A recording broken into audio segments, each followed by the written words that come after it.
one of the comments left on one of the videos was about the Matrix. And somebody wrote, like, the Matrix was not written by two sisters. You should research it. And I didn't know what they were talking about at first. And then they replied to somebody else and mentioned a name, Sophia. And I was like, oh, wait, I know this name. And I was thinking to myself, wait, I know this story. Apparently, years ago, I had a memory flashback. And I remembered that years ago, I learned about a woman named Sophia who made a claim that she wrote the story about the Matrix and blanking on the name of this movie, Terminator and the Matrix. And I remember researching her years and years ago and thinking, this sounds not real, but I don't know. And so I thought, you know what, let's do it together. I've got a bunch of videos, I've got articles that how you decipher when the system is out to get you and when you're just wrong about what's happening. And this is what's so confusing to me, because we know marginalized communities are targeted. We know marginalized communities have been taken advantage of. We know white content creators or white creatives have stolen ideas from Black creatives. So it's not far-fetched, but yet the story has no steam. The only people giving Sophia any sort of interview, well, basically kind of, I don't know how to say it, like niche channels, like Boyd channels, like boy bubbles. But it's interesting because the media tried to give her attention, but nobody could follow through with the story. Well, I'll show you the evidence I collected. You tell me what you think. I want to know your opinions because I just don't know. So here is one of the channels that 3 years ago made a video on Sophia, but also interviewed Sophia. So first, I'm going to let you see the video they made.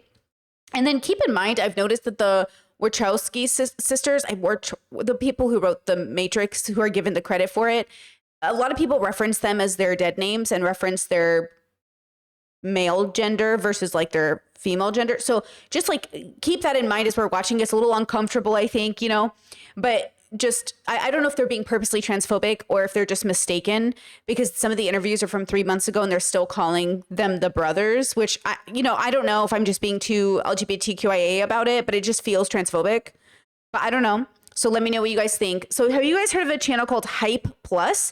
They have 1 million subscribers, but I don't know. Their channel feels very conspiracy theory for me, but I don't know if I'm just reading into it too much because of the rabbit hole I went down this morning.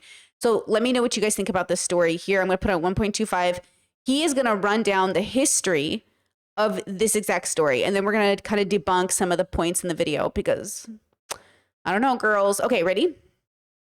Boy K-Rob. Black people has been some of the biggest creators of modern revolutionary concepts and inventions, and are responsible for some of the most important societal and cultural movements that have occurred since the beginning of America. Due to oppression, Black people were not allowed to patent, copyright, and own their ideas or inventions. This led to the phenomenon of several ideas and patents being stolen and credited to someone else, and that someone is usually white. The legacy of slavery, racism, and Jim Crow ensured the continued theft of intellectual property, and is still something hotly contested to this very day. Which is why we're going in with an open mind and curious why this woman never got credit where credit was due, but why, again, she presented statements that nobody could fact check. So again, I agree with him that the history of white supremacy has led to Black creatives being taken advantage of. But interesting that this woman's story never really got the publicity it needed. Did we miss her? Did we ignore her? Did the world not pay attention? Or maybe is it a mix of maybe some of it isn't as true as we think? I don't know. You guys have to tell me. Okay. Fighting for what is rightfully ours is a major part of the Black experience here in America. This is something that continues to happen to this day. What if you found out the true mastermind behind the billion-dollar franchises like The Matrix and The Terminator was a Black woman? Of course, due to history. Would that be shocking? No. Meet Sophia Stewart, a writer, author, and poet who filed a lawsuit against 20th Century Fox and Warner Brothers for stealing her ideas for The Matrix and The Terminator. Stewart knew that the Black ownership and liberation were key, and it was something that was missing in the industry. Stewart did everything in her power to fight for it, and this is a story you should know. Sophia Stewart is an African-American writer, author, and poet. She worked for years honing her craft using film treatments and scripts as her writing avenues of choice. In 1981, she curated and created a film package of scripts, treatments, character analysis, and storyboards, and entitled it The Third Eye. The third eye reference, of course, is famous to many of us as a metaphor used to describe a new stream of human consciousness one has discovered, and this was the intended meaning of Stewart's work as well. According to Bong Minds Entertainment, a music media platform, Sophia decoded many of the meanings used in the treatment and highlighted the connection between the actual meaning of the word Matrix and how many of the themes and sentiments used in the Matrix and Terminator franchises originated from ancient Kemet ideologies. After writing her piece, Stewart claims she submitted the source work of Third Eye to 20th Century Fox in 1981. But would never hear back for her effort. 5 years later. Now, I do want to say that from some of the digging I did, because I was like, why didn't this story get the coverage it needed? No one can confirm this. So there is a lot of misinformation around this case. And I didn't do like weeks of research. I really just did a day of research. So it's not as, thorough as it could be. But from what I found is like the issue with this statement alone is no one could find proof that she mailed it in. No one could find proof she sent the manuscript in. Like, this would be a big payday for some lawyers, but nobody had the proof that she submitted it, right? So that's one ding that people are confused about. Okay. Later in 1986, she claimed the Wachowski brothers were looking for a science fiction script to turn into a comic book. A little awkward that he calls them the brothers when showing literally one of them is a woman. And like both of them transitioned at some point, but even in the photo that's shown in the video, it's a little weird. Like, I don't know if they're doing that because that's what some people know them as, but it's like a little strange, Sophia claimed for a second time she submitted her work, but once again, not hear back from anyone. She would go on to forget about it and move on with her life. In 1999, Sophia officially filed her first complaint for copyright infringement after viewing the Matrix and Terminator films for the first time. She filed her complaint the same year the Matrix was released, but 15 years later after the Terminator came out. Stewart claimed that her treatments and source material had been used by the studios without her being properly credited or compensated. Subsequent to her claims, she called Warner Brothers' legal department to air her grievances. According to sources, it said that she was offered $5 to $7 million in a settlement, but she declined. Also never proved, and we don't have the evidence for. So that's what I'm looking for too, is like, okay, they offered you money. Where's the evidence of that? Do you have any, like, can I see something? Like that's the next part. It's like, okay, I believe that people probably read your script or was inspired, or maybe they read your book, and there's a lot here that could be possible, but I would like to see, where did they offer you that? What lawyers contacted you? Who had a relationship with you? Okay. Presumably based on the fact that she knew the franchise's highest value, possibly in the billions. Refusing to be shortchanged about the work she felt was hers, Stewart officially filed her $1 billion copyright infringement lawsuit in 2003 against the Wachowski brothers, the director James Cameron, producers Joe Silver, Gail Ann Hurd, and 20th Century Fox. As it goes, there was multiple cases filed on the same issue because of legal activity on the part of Sophia's supposed legal team the first time around. To her surprise, her legal team was actually in cahoots with the same entity that she was suing. So now the conspiracy starts that the people she hired were actually like not working for her. We're going to get into this. Trust me. I have videos, I have articles, I have stuff. I'm just setting it up for you guys with this video because it's the way the story's being told that, again, did we miss her? Did she, like, we'll get into it. Quote from Inserena coming from Sophia states, "The FBI told me California has the most corrupted judges and lawyers." Pause. The FBI told you that California has the most corrupted judges and lawyers. Do you know what I'm saying? It's giving conspiracy theory. I'm sorry. Like the FBI was like, "Hey girl, Sophia," like, and then she claimed to have been contacted by the FBI and they gave her evidence, but like, where's the evidence? I'll show you a clip. They told me to file in Utah. In November 2006, I got a call from the Illuminati. I got a call from the Illuminati. Girl, do you know what I'm saying? I'm trying to be so good faith here. The Illuminati. Do you know what I'm saying? And that's why it's interesting that somebody came on my video and was like, girl, sisters did not write The Matrix. It was a black woman. I was like, well, I don't know if this is a good representation for the community, you guys. Like, I don't know if this is good representation for women, but I was like, the Illuminati called you. I know, girl. I know. Chat's like, I'm out. I was like, but wait, it gets good. Okay. Told me that I was going to have another court case and win it. I was going to go on and play a major role in world events. Right after that, I got a call from the Masons. I was going to go on. Okay, listen to this. They called and told me that I was going to have another court case and win, and I was going to go and play a major role in world events. Why is this man doing this to this little old woman? Like, I'm going to show you a video of her, but why is he interviews her? Why is he talking to her? She's obviously unwell. What do you mean the Illuminati contacted you? Do you know what I mean? Like, what do you mean? Because again, this is why I always say, if you have superpowers, you wouldn't tell anybody. I feel like if the Illuminati contacted you, you'd have to be very specific in how you expressed how they contacted you. Do you know what I'm saying? Like, it feels very much like that woman that's always going off on Diddy. I don't know her name, but she's like sometimes right. And so people are like, she must be right about everything, but most of what she says is wrong. It's like, you know, a broken clock is right twice a day. It kind of feels a little bit like that because obviously we know the government has taken from minorities. We know white people in particular have absolutely taken the creative rights from people of color and claimed it as their own. But it feels like it feels like a big lie with a little bit of truth. You know, you know what I'm saying? Chad, I see you. You said, Brittany, I was born and raised in Los Angeles, and all the ICE raids that are happening honestly scare me. Seen a video of a male officer pat down a little girl. It's outrageous. I know. I've been following the videos. I've saved a bunch of content about it.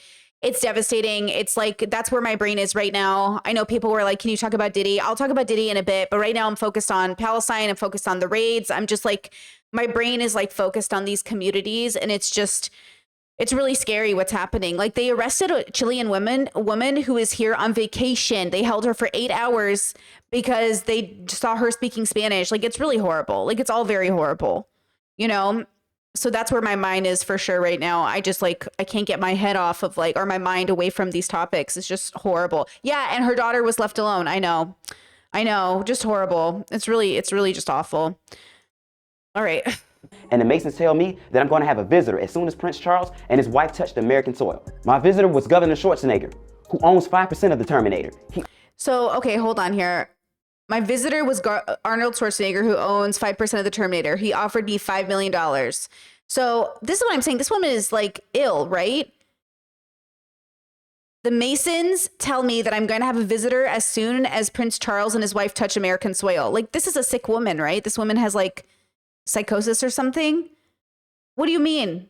Like, why are young boys? It's young boys. It's 2 podcasts and they're young boys and they're talking to her. Are they like using her for like some sort of a media? I don't understand why. You know what I'm saying? Like, I don't mean to talk bad about this woman because when she talks, she doesn't feel, but what she says feels crazy. Do you know what I'm saying? I'll show you. He offered me $5 million. Sophia once again rejected the offer to be paid off with hush money and continued to pursue official copyrights of the franchises. The FBI would end up conducting and investigating into the activity surrounding the work of Stewart upon its alleged initial submission. It has been reported that they discovered that the film had been edited and altered to a minimum extent, presumably in order to escape the charges that Stewart was pursuing.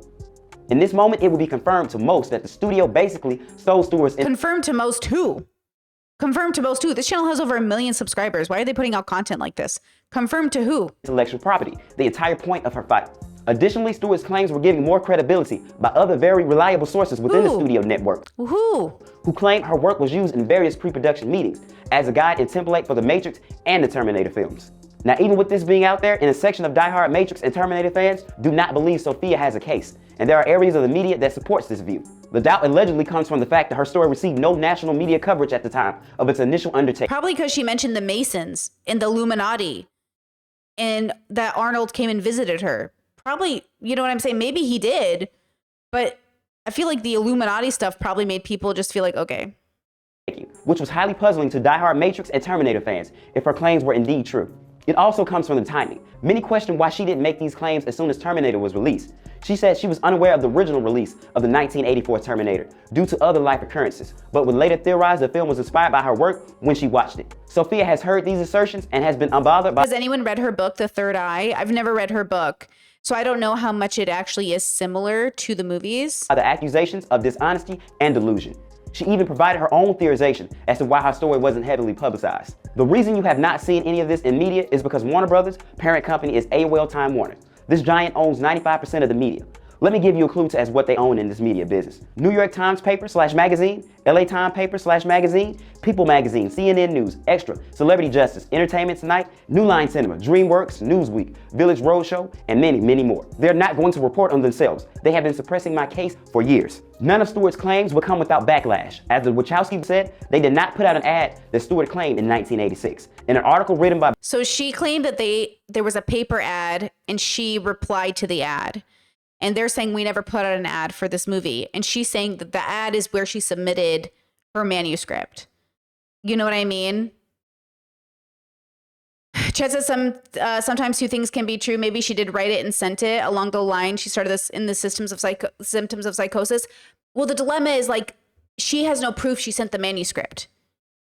And that's what's confusing is like, what ad? Who did you send it to? What address? Like, I'm sure lots of people send manuscripts to lots of places, whether they're serious or not serious. So I don't mean to discount any of her lived experience. I don't know what I'm dealing with here. It feels in one way cruel to criticize her too much if she's sick. And then in some ways, if she's not sick, then she's a scammer. But in other ways, like, could she be a marginalized woman who's being taken advantage of by a system? Like, maybe, but it just doesn't sound like it. But that's because I have a negative association with people who scream Illuminati. Like, I feel like if you say the word Illuminati, like, I'm not listening to anything else you say after that. You know what I mean? It's like it feels very like we're not talking about that, because that, like, Illuminati is a conspiracy theory. People in power is not a conspiracy theory, it's a fact. Do you know what I mean? I think that's the dilemma for me, is like, anytime why does Brittany dislike conspiracy theorists? Because they come to very bad conclusions off of very bad data. You don't need to make a conspiracy about the Illuminati to make a point that, hey, like, rich people in power don't care about you. Like, cool, I didn't need a conspiracy theory for that. Like, that's just a fact. Like, you didn't have to make it some big, crazy, grand story. Like, you didn't have to encourage people with QAnon to go into a pizzeria thinking there was like a dungeon underneath it. You know what I mean? Like, you don't need to go to this weird place to see that there's corruption in our governments, you know? Black enterprise, they claimed that there was no sufficient evidence to prove that Stewart sent any material in 1986. The article also goes on to debunk the original claims that Stewart won her case with the following quote: Sophia Stewart did not win her lawsuit against the creators of The Matrix and Terminator. In June 2005, Sophia's case was dismissed by Judge Margaret Morrow of the Central District Court of California in a 53-page ruling. Judge Margaret Morrow stated that no evidence was provided that the creator of The Matrix or Terminator stole any story ideas from Sophia. This claim is And that's from Black Enterprise.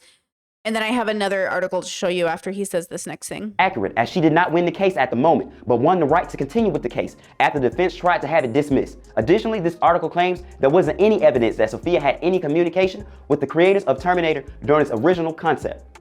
The skepticism nor the case dismissal deterred Sophia as she continued with the legal fight for what she believed was her work. Sophia would later file RICO/infringement charges. In another statement from the article from Bong Minds Entertainment, a media company located in New York, Stewart claimed that Warner Brothers tried to pay her off once again because neither the Wachowski brothers, Gail Ann Hurd, or James Cameron had any copyright ownership of the film. She also claimed they all admitted to using her work as a source material when she spoke to Judge Morrow. Interesting enough, according to the aforementioned article by Eterna.com, in September 2014, Stewart was accredited and affirmed by Magistrate Judge Evelyn Force and Presiding Federal Judge D. Benson. The article states they ruled as a statement of fact that Sophia Stewart is the true owner of both the Matrix and Terminator franchise. Okay, so I was like, oh, that's interesting.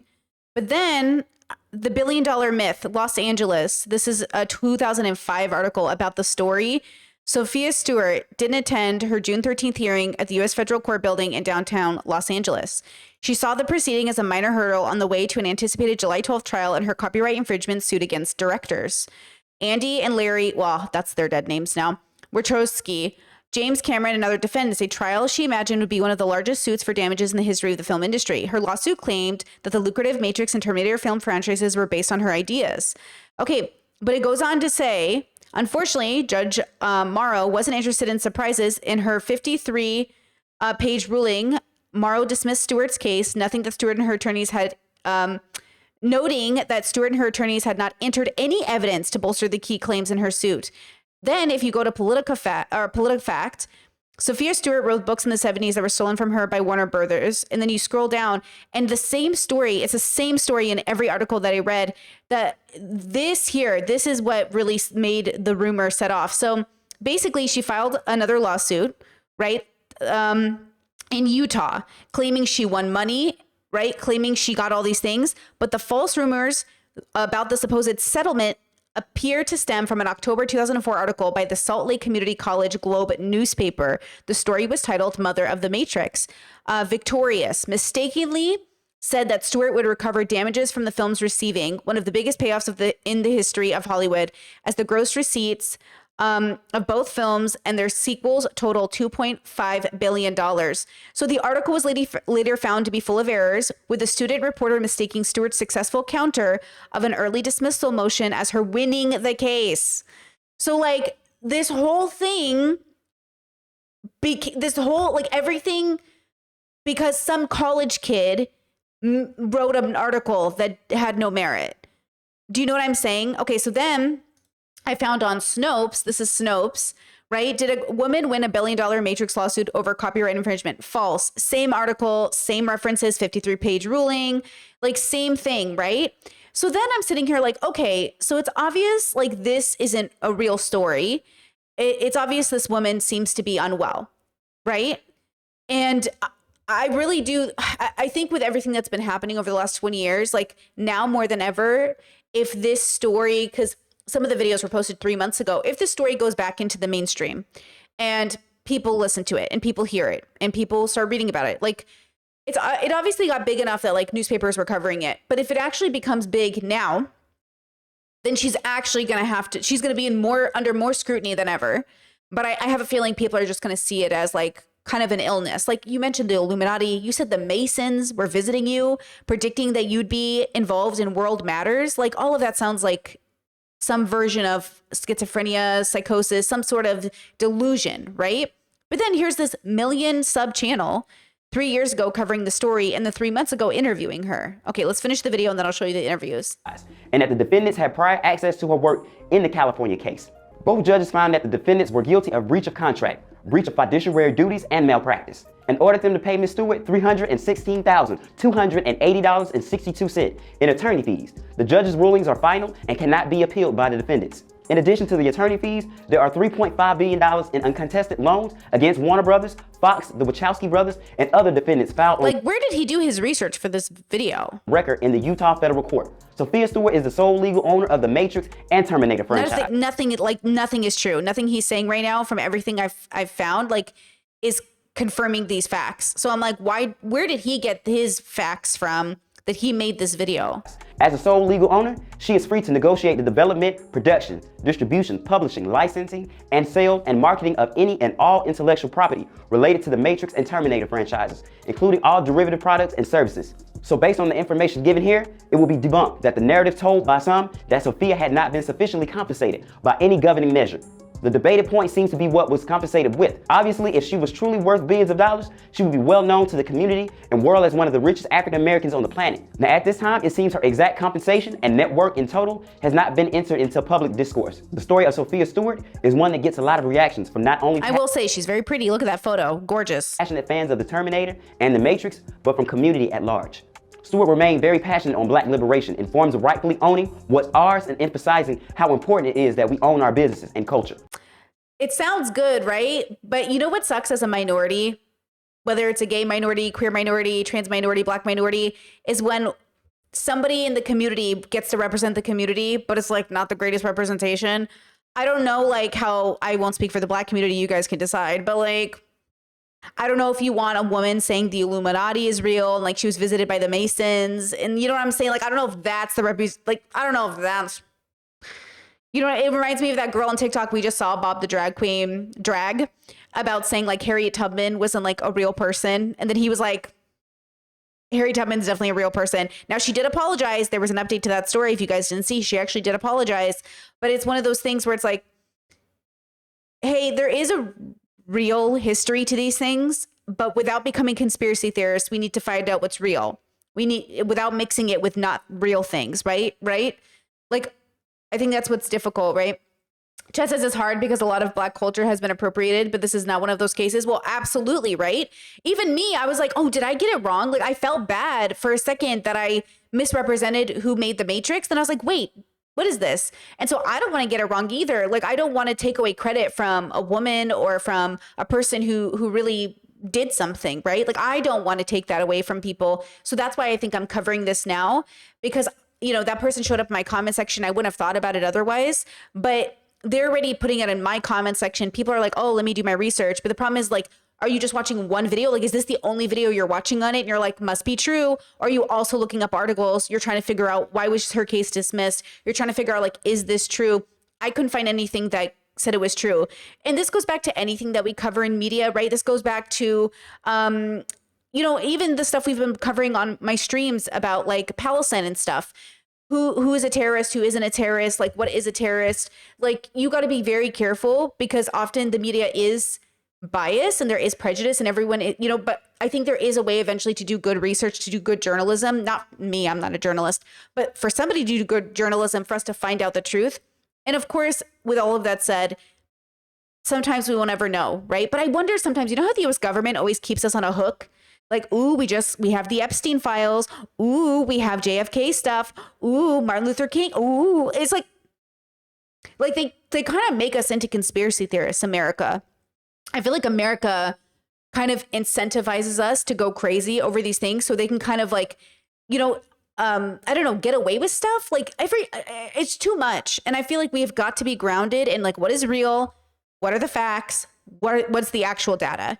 Versus all of these conspiracy theorists that are coming around, all of this, like, is there aliens? Is there not aliens? And I'm just like, bro, please. What is true? And what have we yet to discover? You know? Chat says, I was very quick to believe it too. Thank you for actually looking into the facts and sharing the research you've done on stream. And again, like, maybe I'm wrong. I don't want to spread misinformation if I can help it. And I know we all accidentally do that or sometimes on purpose. And I'm really trying not to do it on accident. So if somebody has something to counter what I found, let me know. And again, I will show you the woman herself. I'll show you Sophia. She's very interesting. She's very charismatic. But, you know, does that mean she's telling the truth? I don't know, but maybe she thinks it's true, which means my heart goes out to her if it's like an illness, because she might actually think it's true, which is a different thing. Okay, so let me finish this video and then I'll show you Sophia. From the aforementioned interview article from Bong Minds Entertainment, she states, my work inspired people to vote for President Obama, and his victory gave us black people pride around the globe. So black ownership is extremely important to me. My work inspired people to vote for Barack Obama. What's that about? Like, is she prominent in the black community? Do you guys know her? Is she an icon? Do you know what I'm saying? Like, is she, I don't know. You know how there's niche underground artists that certain communities like know and lift up? Is she, is my stream down? No, YouTube's down. Okay. I'm here, right? Do you guys know her? Is she somebody, like, I don't know, right? Okay, let me see. Because Motown sold out, Essence sold out, when Russell Simmons sold his company, Def Jam Recording sold out, and BET sold out. This is wrong because there should be black ownership in America. We shouldn't allow others to come in and buy us out. Because someone buys out our black company or corporation, they're actually getting the black consumer dollar. When we had segregation, we were multi-millionaires. We were the ones who came out with Wall Street. Black Wall Street, we called it. But all of that was taken away from us because some people invented integration. Due to the common social phenom of African Americans having their work stolen from them, it makes Sophia Stewart's claim very believable. However, it should be noted that each situation is different and that it is possible that this could be a case of mistake on the part of Sophia Stewart and her supporters. Despite the hurdles she faced in her journey for justice, she showed a great amount of courage and did receive the results she desired from her efforts. The legal and social recognition as the creator and the conceptualist behind The Matrix and Terminator. As mentioned earlier, constantly fighting for the legal rights of our work and our rights as humans is a huge part of African American experience. And due to her persistence, for better or for worse, inaccurate or accurate, Sophia Stewart's creative genius, legacy, and contributions will be remembered as a huge part to the universally acclaimed franchises, The Matrix and The Terminator. For Comedy Hype News, it's been your boy K. Yeah, interesting channel. So I don't know about any of that. Like at the end there, this is 3 years ago. Okay. So this interview was 3 months ago. Okay. It's in parts, but here's the part I want to watch with you. Creator of The Matrix, Sophia Stewart, reveals how Hollywood stole from her. Okay.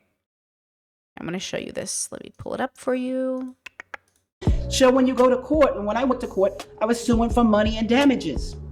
I didn't have to prove I was the owner of The Matrix and Terminator. All I had to do was put in 96 pieces of evidence to claim the money. They adapted my Third Eye Matrix and Terminator book and with the script with the same name into these movies and films that you guys are enjoying. What The Matrix represents for some people, because you mentioned it, and we're going to definitely open that whole conversation up, is like the idea of wokeness, being woke.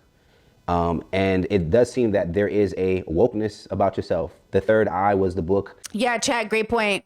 Like the last part of her statement is def true that Black Wall Street was real and people were slaughtered for their success.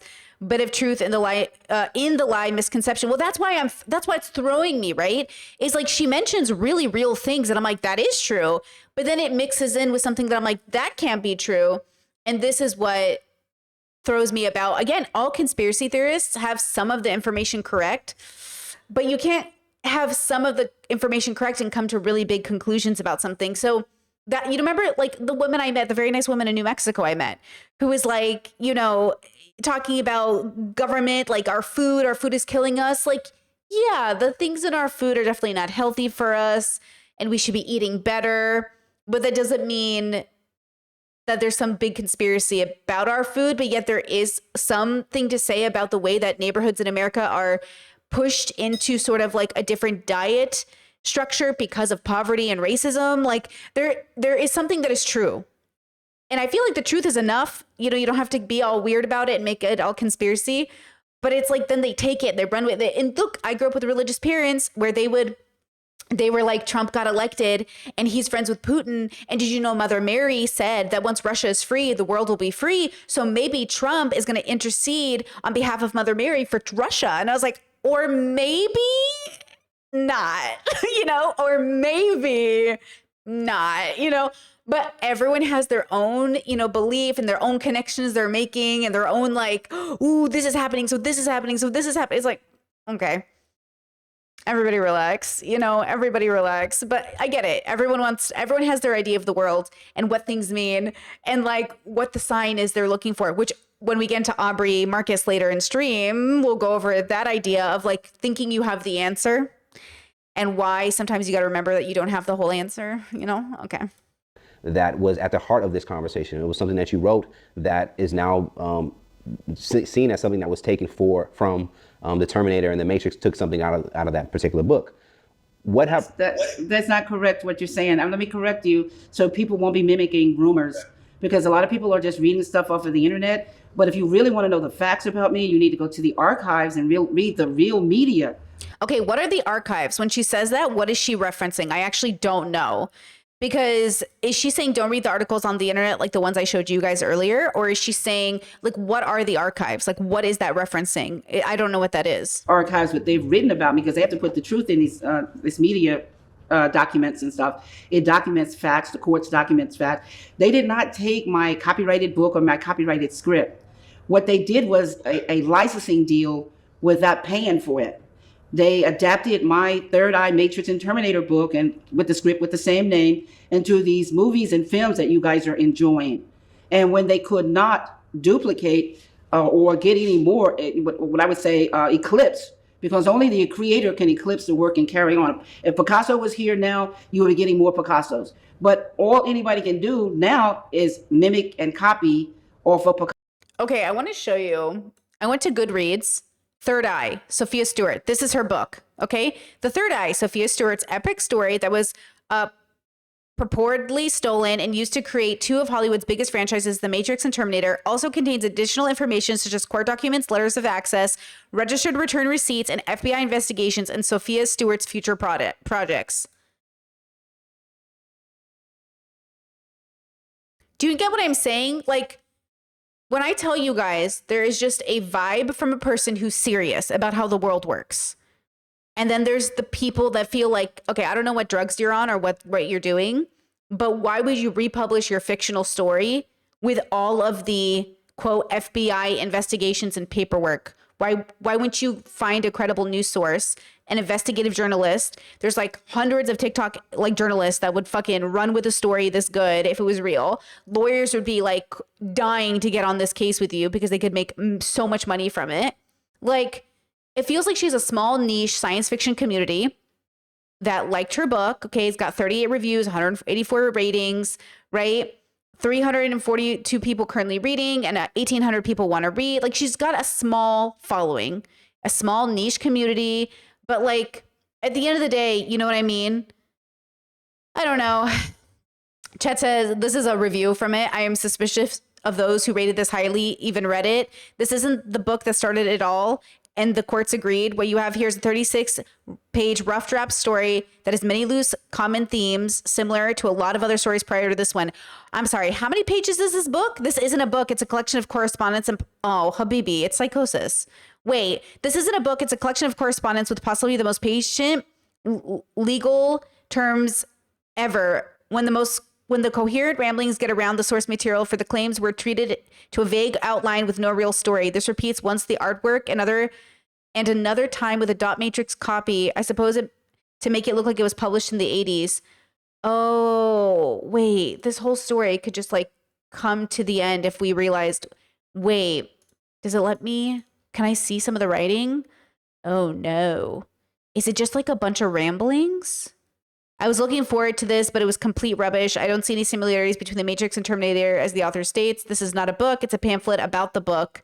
Thought I was getting a deal. $3 disappointing. Gonna see my return. Wait, what is this?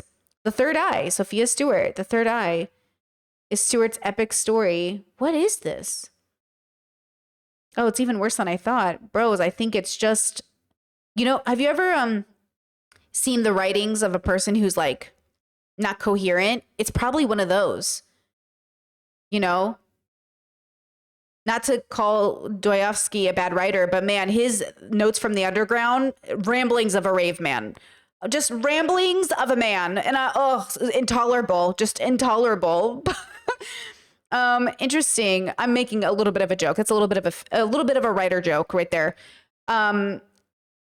Yeah, I think what we're seeing is just like, not convincing at all. I expected a book with a full story. It's just a film treatment that isn't very compelling. The argument presented about the material in question is presented with legal documents and a list of editorialized facts and quotations. This argument is made that the Matrix and Terminator movies copied her word and were at least heavily influenced by it without compensating her. I didn't read the treatment of her other work in the end, so I can't comment on that. The story that she wrote was not good. Too many characters for a pretty basic storyline. It's ironic that she is at least unconsciously guilty of her own accusation in some manner. I'm torn on the Matrix accusation. There are some similarities, but to be as aggressive as she is and to call herself the mother of the Matrix is absurd. That movie and what she wrote are worlds apart when in looking at it from a bird's eye view. I have no idea where the Terminator argument came from. There's nothing that makes me believe the Terminator movies took anything from For Third Eye. Yeah, interesting. Chet says, now you're worth your time, and all those fake accusations and lies make the writer's liar a liar who's selling crap. Yeah, disgusting. She should be sued for slander. Well, okay. I'm curious about that. Yeah, okay, wow, guys, we really went into a rabbit hole here. Okay, this is going to be so much more interesting as we head into these interviews now. Okay, so what are we thinking, right? Let me see. She didn't create those themes. They've been around for ages. Well, that's true. Oh, wait, click on the arrow next to want to read. It will take you to an Amazon link. Oh, I didn't even think about Amazon because I haven't used it in so long. Let me go to Amazon. Let me go to my Amazon account. Make sure I'm not going to dox myself here. Let me see. Sophia, Third Eye, Sophia Stewart. Okay, hold on. Hold on. You won't see anything just yet because I got to make sure it's not going to dox me. Oh, it doesn't have the inside of a book. It's just the front cover, the back cover, and nothing else. Read sample. Okay, hold on. Read sample. Hold on. Nothing's happening. Okay, read sample. Nothing's, oh, here we go. Okay, hold on. Okay, give me a second. Let me make sure I'm not doxing myself. Okay, doesn't look like it. Okay, so read sample. Okay. She is the one, the source, fact or fiction, essence. Rolling Stone magazine, are these real? The Independent, I can't even believe these are real. Fact or fiction from Essence, is this real? It's been a 5-year battle with Miss Stewart as a little David against the motion picture industry as the Goliath. Final call. Stewart has her supporters and she might actually win. Rolling Stone magazine. What is this? Okay, whatever. Skip. These are just quotes from random people. Okay, opening quotes. During the 18th dynasty, the pharaoh Akhenaten resigned with his ascension into the heavens. A prophecy was born concerning the evolution of consciousness. This prophecy foretold the law of the One. When the rebirth of the One comes upon the earth again, the people will awaken. Okay. In the beginning, there was light. Revelation. Sure. This is not the end. It's just the beginning. Okay. Okay. I don't know what that is. Interesting.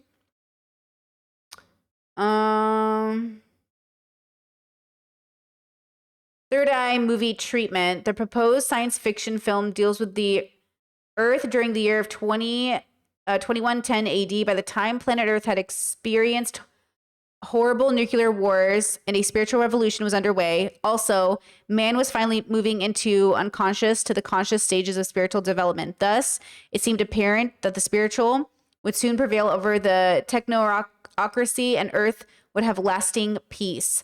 Unfortunately, members of Earth's largest banking institutions and corporations secretly banded together in an effort to maintain the object worship of money as a permanent way of life. By controlling the mass media, television, newspapers, and radio, the secret organization with a code name Rothfellers convinced people on the Earth to rebuild their weapon system as a means to provide money and jobs for everyone. Wars began again, even before the new weapon systems were finished, and the most of the population abandoned the pursuit of the spirituality and died in nuclear battles. I'm scrolling. Synopsis. Wait, what is this the book or is this? Oh, okay. Synopsis. This science fiction is a narrative at the beginning, but later unfolds to the fictional future of Earth in 22nd century. By the time planet Earth will have undergone many great changes, it will be a period in which people spend too much of everything on material things, and by doing so lose interest in nature. Moreover, they lose touch with all natural manifestations because business makes it possible for modern technology to dominate. The 22nd century will be a time in which Earth will have experienced many computerized nuclear wars. And for the first time in history, the people of the Earth will feel the ultimate nuclear that will begin universal death. It is a century of uncertainty in which space ventures will have already been made and mankind will have accomplished communication with other intelligent beings on other planets and stars. Is she saying that she's predicting literally what will happen, or it's not a prediction? Or this is part of the book? Is this part of the book, or is this part of something that has to do with real life? No, it's still fictional, right? It's still, she's saying this is a part of the fictional. A fictional future of the 22nd century. Okay, so it's still fiction. Okay,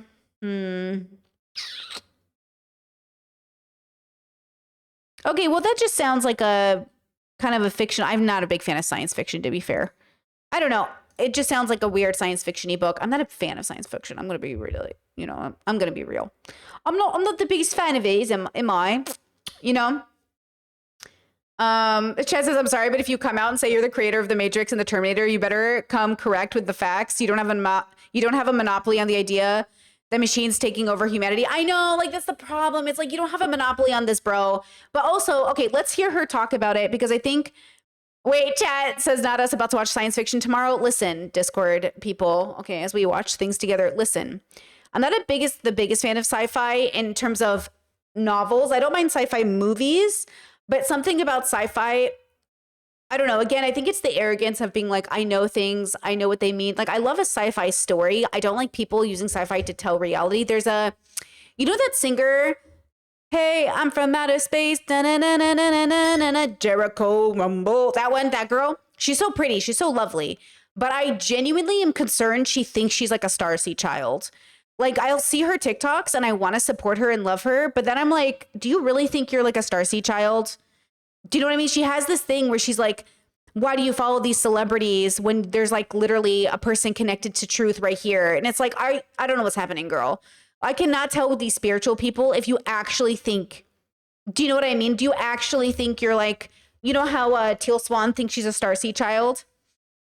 You know what I mean? Like, she literally thinks that she was like sent down here to do something. I don't know, girls. Like, this is, when I say like spirituality, this is not the part of spirituality I like. I do not like the parts where people are like convinced, because it just feels like the same thing religious people feel. Like, how are you any different? You're sitting here talking about how God is working through you. Girl, go to church. You know what I mean? Like, you might as well call yourself a Christian, okay? Okay, let's go to the interview so we can kind of get the vibe from her. Picasso's work, but they can't eclipse it because they're not the creator of the work. I was looking for George Lucas at the time. While I was at USC, I skipped high school. I'm a prodigy. Prodigies, we crack codes. We're polymaths. Geniuses are one aspect of knowledge. You know what Peterson says about high IQ? You know what Dr. K says about high IQ? It's a disability. In some ways, you have a really hard time like interacting with the world and like engaging with reality. But the prodigies are like 12-year-old girl.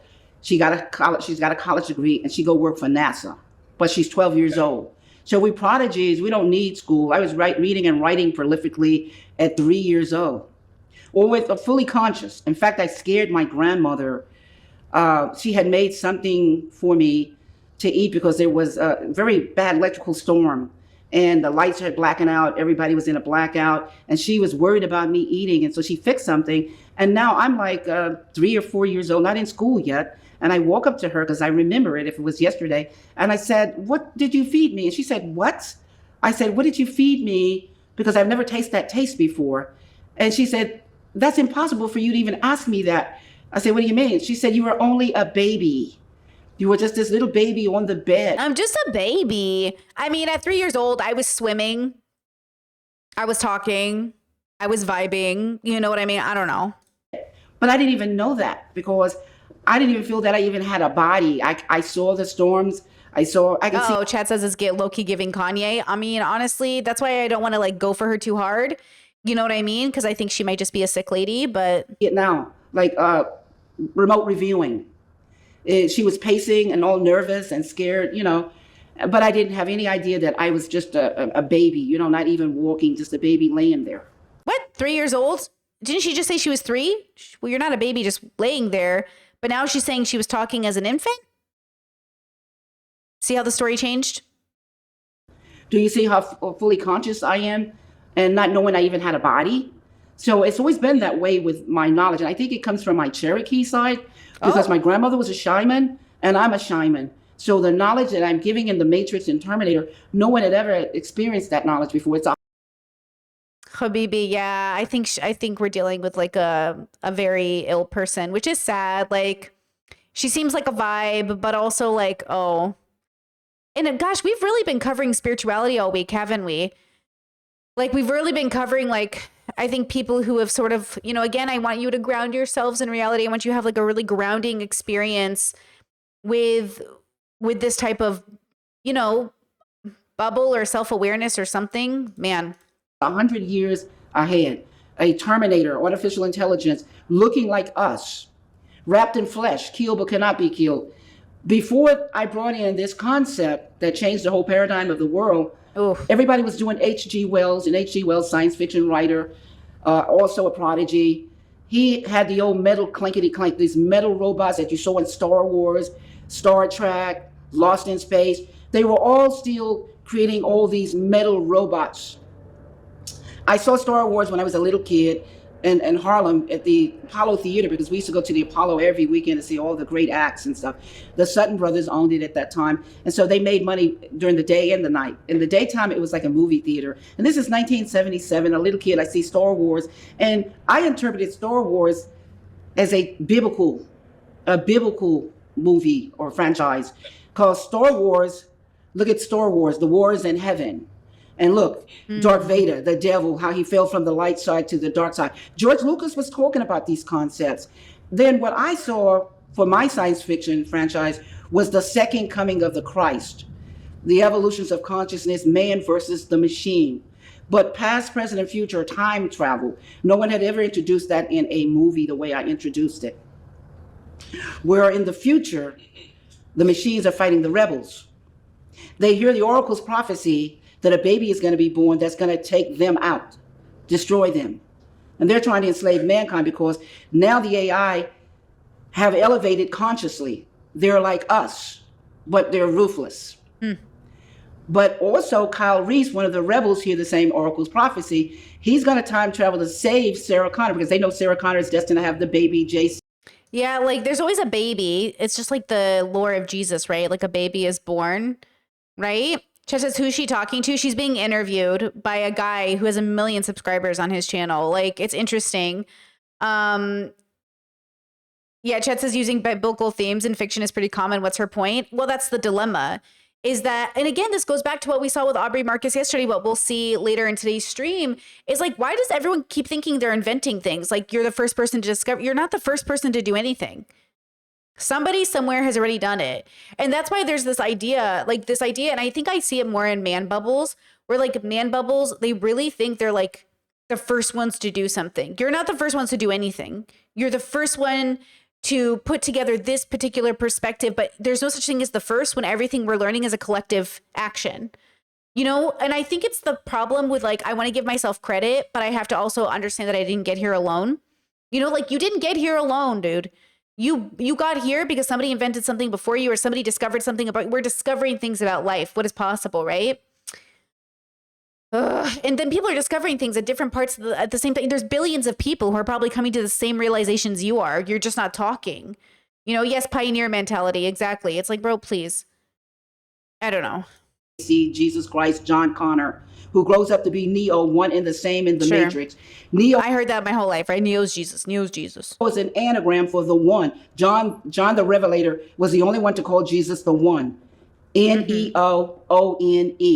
This is why when you see the references to Neo, when the rebels come up and say, "You're my personal savior," in all the biblical references in the movies, Terminator and Matrix, Terminator end time revelations, because that's where the prophecy is. Why does everyone who goes kind of mentally insane mention Revelations? Is that our Christian association? I wonder what. See, I guess in other countries, their hallucinations are different. And so, like in America, does everyone just go straight to like Revelations in the Bible? You know what I mean? It's so interesting. Everyone always brings up like some idea of like, I think everyone wants to be important in the world. Like everyone wants to have importance in the universe. And so like when she said earlier that the Illuminati and the Masons visited her and they told her she's going to be a great thing in the world. Like she's going to be a part of something really great. It's like, why is that? Why do our brains always want to be great instead of good? Which goes back to that conversation we were having on the Discord about what is a great man? What does it mean to be a great person? What does it mean to do great things? We're so obsessed with the ego of it all. And then have the audacity to talk about spiritualism and consumerism and, oh, look at how shallow all of your lives are. You're on TikTok all day. Here's some spiritualism wrapped in $50,000 of courses. Here you go. It's like, move over and let me on TikTok, bro. Yeah, seeking meaning. Yeah, I agree. It's all like the meaning crisis all wrapped up into one conspiracy theory, huh? That the Christ consciousness would come back again, born of a woman. Not the first coming, but the second coming in the future. This is why it impacts the whole world. Because here's the story again, but from Revelations. All I'm here is just to educate you on Matrix and Terminator. This is why you will never see James Cameron, Gail Ann Hurd, Andy and Larry Wachowski's, none of them doing any interviews, because it would be a deposition used against them to prosecute them.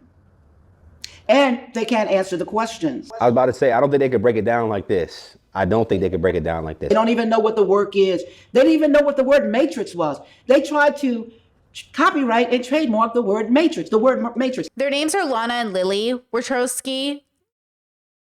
I don't know if she's doing it on purpose, like dead naming them or whatever. I don't know if we're dealing with transphobia. I don't know what we're dealing with, but they're Lana and Lily. Okay. Now, I got a trademark on The Matrix. The movie is called The Matrix. It's called The Terminator. I got copyrights, trademarks on that terminology. But they thought that the word matrix was phenomenal, and they thought that they could copyright and trademark. It's a generic. The word matrix and cola. Let me give you an example. The word cola or matrix, generics, you can't trademark or copyright. They don't belong to anyone. They belong to everyone, because you might want to do Coca-Cola. You might want to do. Oh, Chet says, I was going to say, yes, it is intentional transphobia. I've seen this one before and fell down the rabbit hole. Okay, because I promise you, I researched this lady years ago and forgot about her. And then when someone came into my chat yesterday and mentioned her, I was like, what do I feel like I know that name? And then this morning I went down this rabbit hole and I was like, oh, wait a second. And we're going to talk about that today. We have a lot of things to go over today in relation to transphobia and homophobia and stuff like that. We got to talk about it. So we'll get there. Pepsi Cola, Shasta Cola. Do you understand what I'm talking about? RC Cola. That's different people with different formulas. But the word cola, somebody else, you might want to come out with John Cola. You see what I'm talking about? But people who still don't understand any of that. They don't understand what it is, a generic, meaning that no one can own a generic. They never read the Bible. They had never read the Bible. They didn't know the word the matrix was a 7,000-year Latin word, 7,000-year-old Latin word for the woman's womb, and that it was mentioned 5 times in the Bible, 3 times in Exodus, 2 times in Numbers. Exodus 34th chapter, 19th verse, God says, he who opens a matrix, open up this womb, or his, including the female animals, because all the female animals birth. The cows birth the baby cows. Do you see the goats, the babies? All of the female animals do the same process as the female living beings upon the earth. I mean, she got her quotes going on, I guess.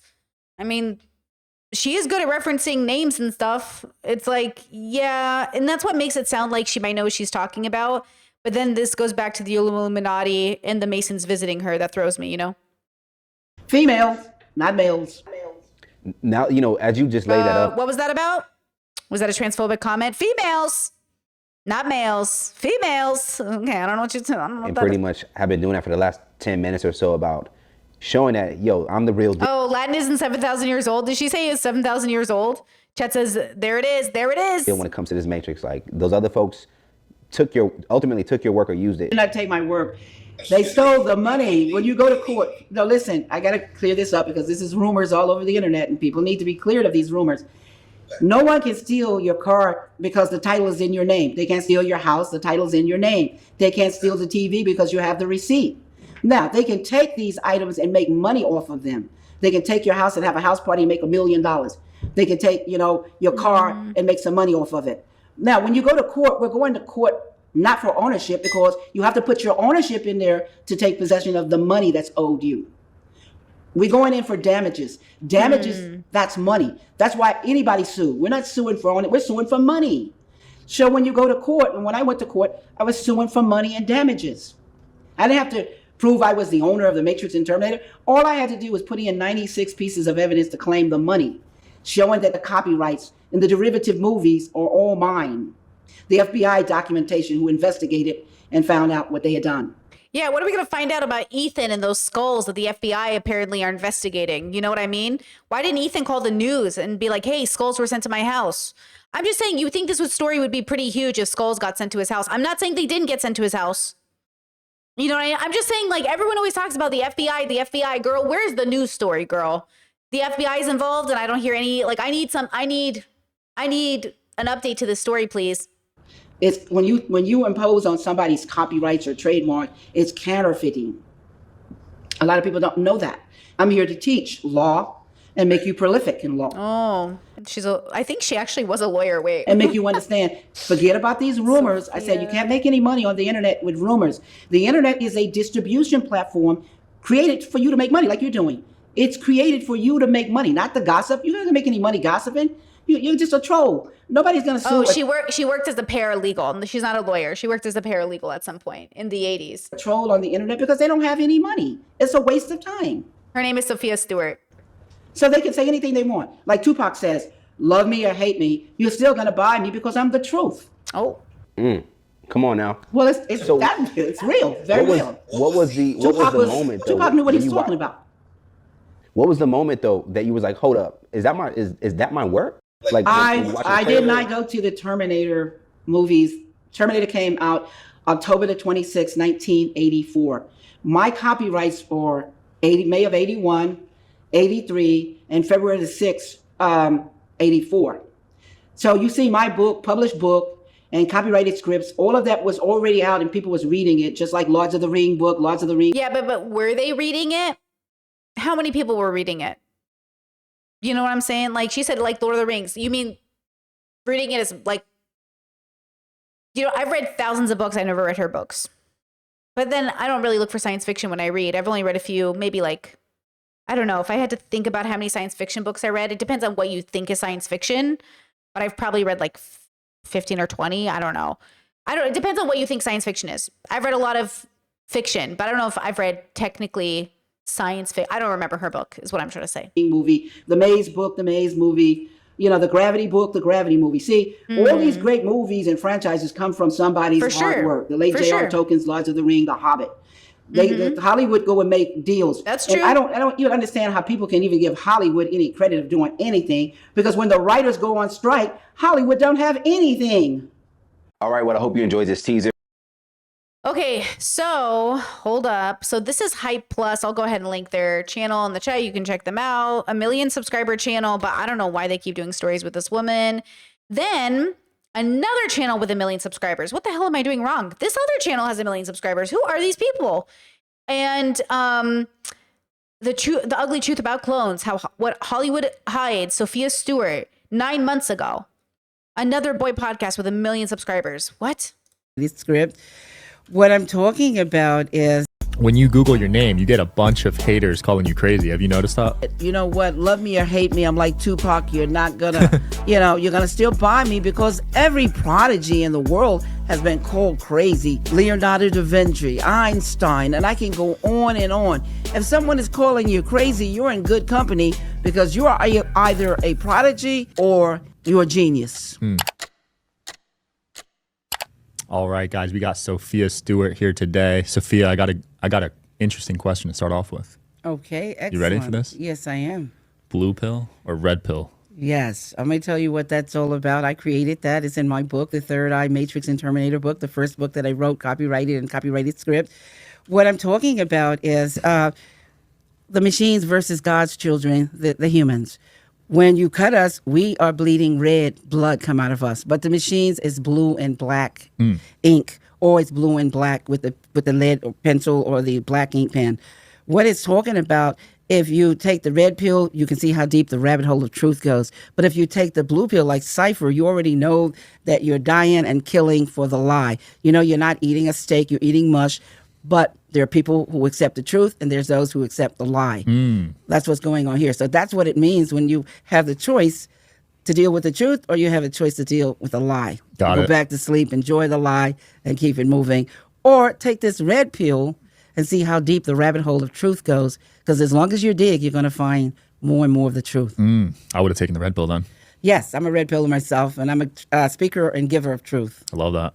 How'd you come up with the idea for the Matrix and the It Terminator? was very easy. I'm a New Yorker. I went and saw Star Wars. Star Wars when I was a kid in New York City growing up. So you took Star Wars. I'm just kidding. That's a joke. We're all inspired by somebody. There's no original idea. It's fine. I don't know how many books like Twilight we have to read to realize like, it's okay, guys. We'll survive. Like all stories feel the same. Even watching Wicked, which I'm so excited for part 2. The trailers look great.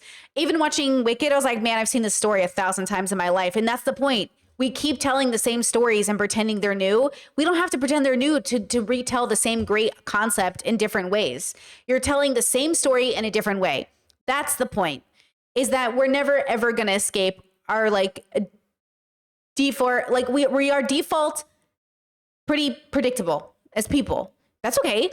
But we're nuanced and we different and we come in all shapes and sizes and forms. We're all children of somebody. But our parents look different, right? Our family structures look different. But we're all, you know what I'm saying? Like, I think people are, I don't know, they like to be like, no, this, like Aubrey and his group are like, this is the first time we've created something radical, you know, radical monogamy. I'm like, oh God, you're so exhausting. Like, you're like, we're ready. I get it, but why you gotta say it like you just discovered non-monogamy as if that hasn't been a thing forever? You know what I mean? It's like, I don't know, girl. We used to go to the Apollo on 125th Street. So the Sutton brothers had bought it, and we saw all the musical acts there. And in the daytime, they had it as a movie theater. And I saw on the mannequin that Star Wars. And when I went and saw it, Lucas, I didn't know Lucas was the owner. I knew he was the director because it said 20th Century Fox. He's a director. But Star Wars, to me, of reading the Bible, was the wars in heaven. And it was talking about Darth Vader, the devil, how he fell from the light side. She's very well spoken. Like, that's the irony of it all. She isn't rambling, really. She's not saying much. And there is a part of her that feels very ungrounded, but she's very charismatic. There's something about her that's actually kind of fucking likable. But there's something likable about all these like kinds of people. You know what I mean? Like, I feel like there's something likable about everyone who's a little crazy. Like, I don't mean to use that word like rudely, but there's something eccentric about people. And then that eccentricity is just like very fun. And you kind of want to hear them talk. But then you kind of realize like, I can't respect where they're coming from. Like, I can't trust her to take care of a baby, right? Like, it feels scary, right? Something like that. Like I think it's the full chest thing that's very attractive to a lot of people. Like saying it with your full chest and not like backing down, I think is just like very attractive, you know? To the dark side, and Luke and Leia was his children. And Lucas later on confirmed this. He was talking about it. Okay, hold on. So I wanna skip around this podcast.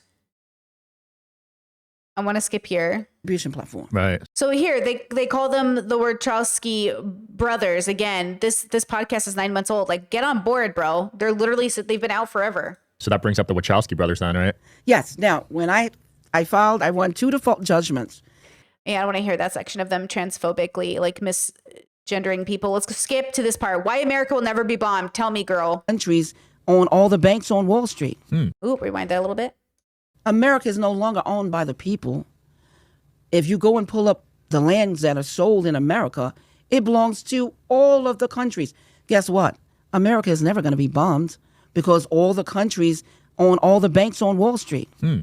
Wow. That's right. Every country, go look at the banks, pull them up. Yeah. Look at the land that's bought here. They're hiding who all owns it. You're not going to bomb where you eat. You're not going to bomb what you own. Then you ever wonder why all the other countries are in war? But the Americans, the baby, have not been touched. Yeah, no one's ever bombed us. Actually, Japan, but that's it. Well, that was in 1946.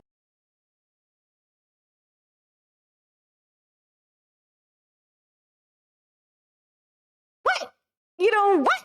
Yeah, 9/11 wasn't America getting bombed. I guess not. I guess she's from New York. I guess 9/11 doesn't count. Okay, but also, isn't that funny how Israel's always like Hamas is destroying their own land? Like Palestinians are bombing their own land. Well, apparently you don't bomb your own land, according to this lady. I can't, man. It's too much. I can't either, chat. Chat says I can't, man. I can't. We both can't. We can't together. It's like, oh, man. You know, I don't know. This idea of like all the banks are owned and people own property. Like, yeah, America sells their land to foreigners, which is interesting, right?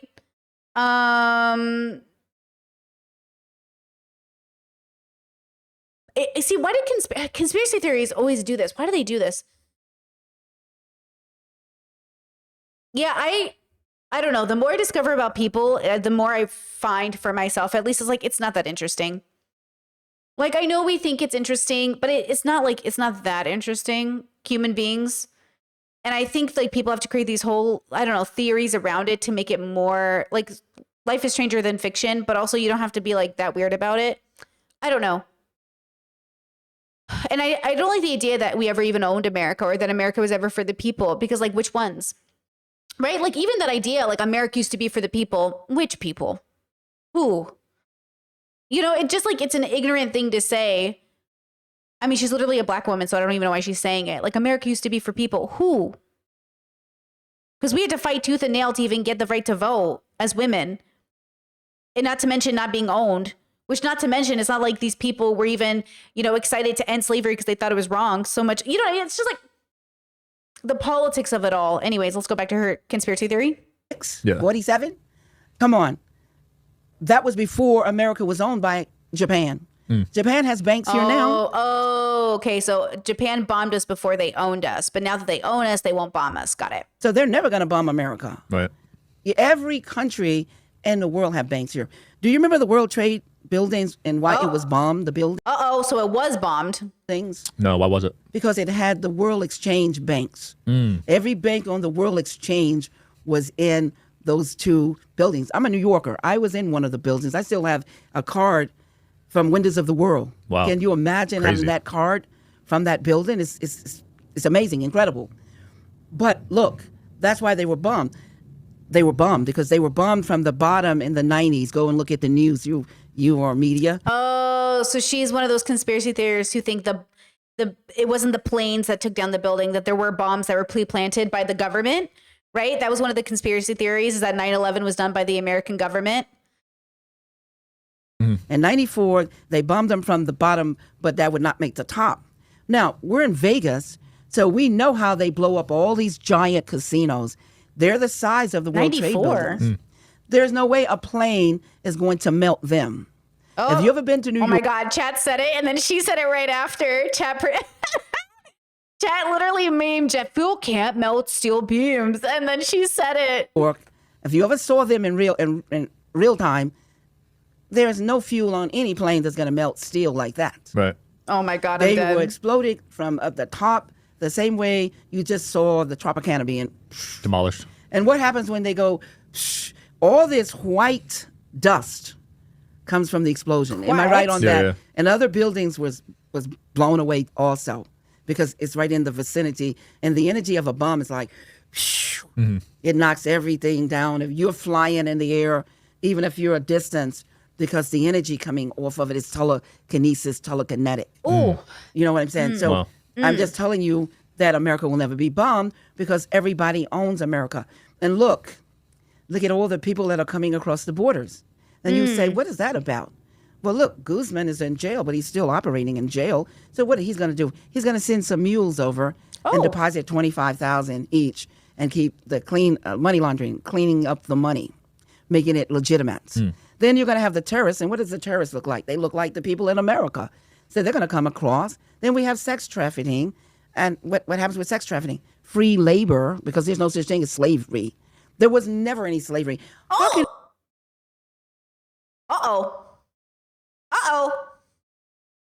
What in the Kanye? How can it be slavery if Lincoln, the president, is a black man?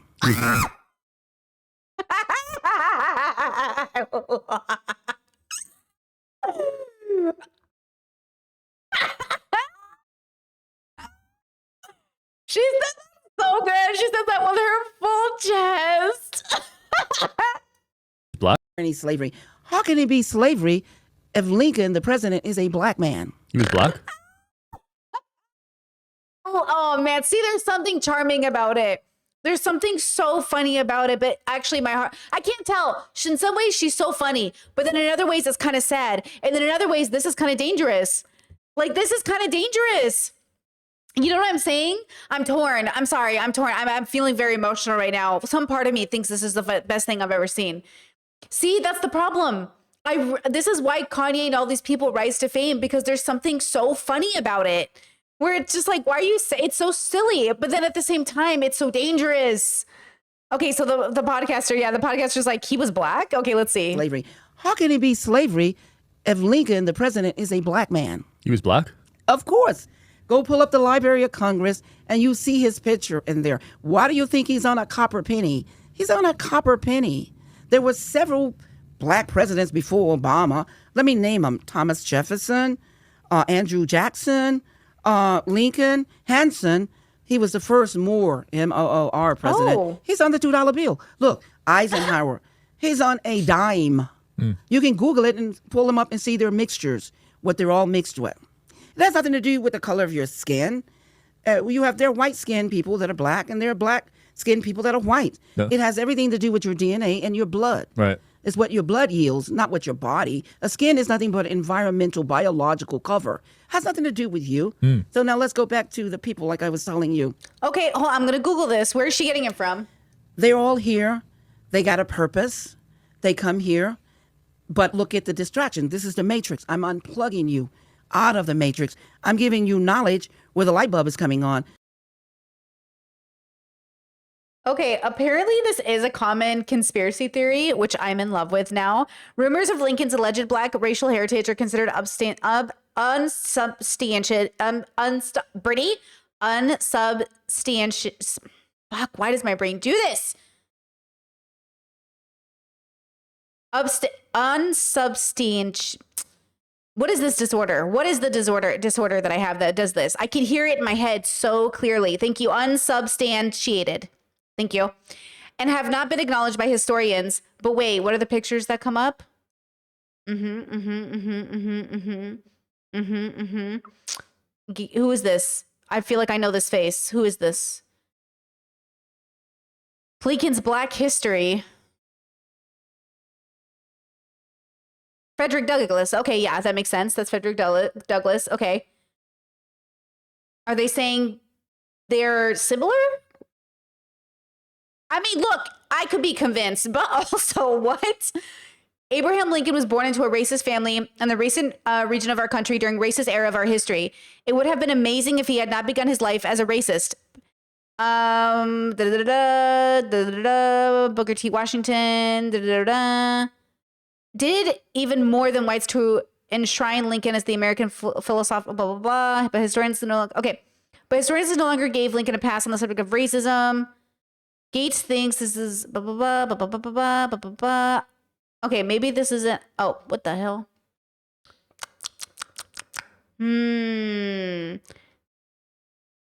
Lincoln's Black history is, they don't mean his ethnically Black history. They mean his history with racism. I want to know, who started this rumor? That's what I want to know. Who started the rumor that Lincoln was black?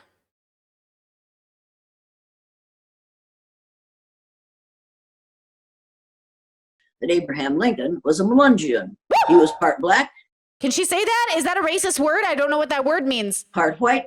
That sounds racist. And part Cherokee Indian. Now you think of a picture. Is that T.I.? Isn't that the guy who tricks his daughter Simons? Of Abraham Lincoln. You see the length of his arms? Oh. You see the length of his legs? Oh. You see his face? You see the color and texture of his hair? Then you tell me that he is British or Scottish or Irish. Doesn't work. He was born in Kentucky, in an area in Kentucky where there were a lot of people who were a mixture of those three color groups or those three nationalities.